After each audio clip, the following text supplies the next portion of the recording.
Ma passion d'innover, que je partage donc avec Laurent, avec qui je fais route depuis des années, c'est quoi? C'est finalement en 95, on a travaillé sur les premiers projets en fait d'analyse de bases de données sur des bases de données hétérogènes. C'est une société qu'on a bien développée, on avait plein de gens qui voulaient l'acheter, nous on ne savait pas la vendre, et donc c'est une histoire qui s'est terminée bien, mais on avait juste rencontré des très grands, les business objects et les Cognos à l'époque, et on ne savait pas comment vendre une société, c'est-à-dire qu'ils venaient voir le projet, on ne savait pas quoi en faire, les idées étaient bonnes. Voilà, on avait travaillé dans un garage pendant 2 ans, de 93 à 95, ça s'arrête là. Ensuite on a monté une société de services qui s'appelait Cross System, qui a été introduite en bourse en 99, où on a eu l'occasion en fait de vivre la bulle internet sur son aspect plus web agency, prestation de services, et on avait un peu plus de 400 collaborateurs à cette époque-là. Histoire qui s'est terminée plutôt bien, avec des regrets, mais sur lequel on a appris à faire du management, à faire de la techno, et à travailler en fait déjà dans le monde des données et de ce qu'on appelle le haut débit transactionnel en technique, puisqu'on était amené à faire dans les débuts des sites de voyage SNCF, toutes ces aventures-là, en 98-99.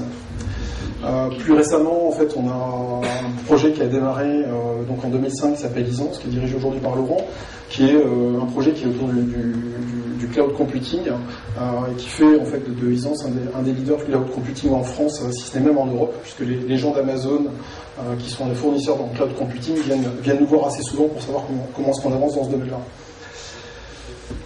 Donc plus récemment, on a fait un projet j'ai démarré un projet, j'ai repris un projet pour être plus précis, qui s'appelle Weka Entertainment, qui était un éditeur de jeux qu'on a transformé en éditeur de jeux sociaux, je vais vous en parler maintenant. Et puis on a avancé ensuite depuis 18 mois sur un projet d'application mobile dans le monde du voyage.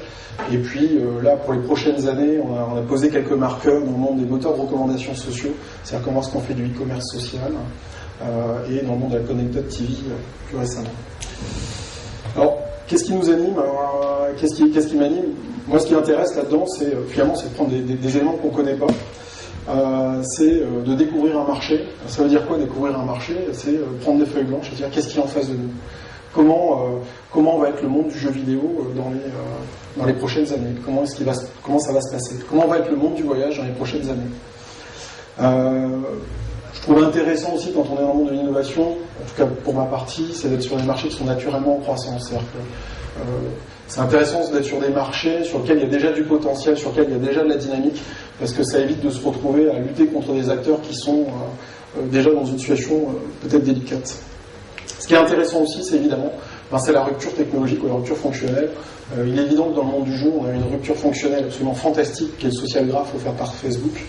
Ce qui est intéressant dans la rupture technologique, vous le verrez tout à l'heure avec le projet Actimos Wipolo, c'est l'arrivée des smartphones.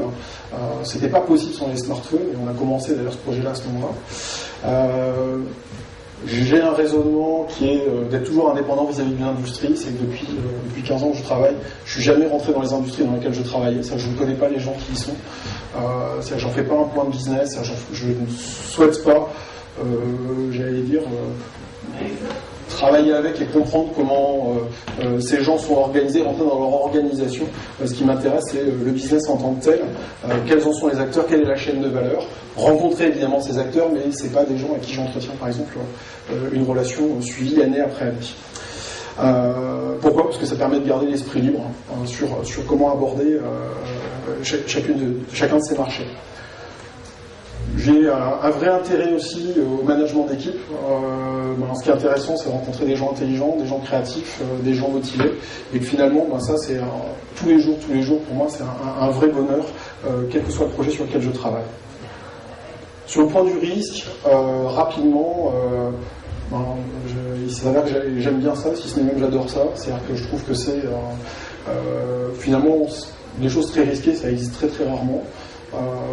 Et que manier du risque, c'est aussi aller dans des zones où il y a moins de monde, et aller là où il y a moins de monde, ça donne plus de chances de réussite, et quand on a plus de chances de réussite, il y a moins de risques. Donc voilà, c'est comme ça que j'aime bien aborder les sujets. La motivation finale, c'est quoi? C'est très simple. Il y a un moment où je suis content, le moment où je trouve que le travail est bien fait, ben, c'est le moment où le produit ou le service est installé sur son marché et reconnu comme tel.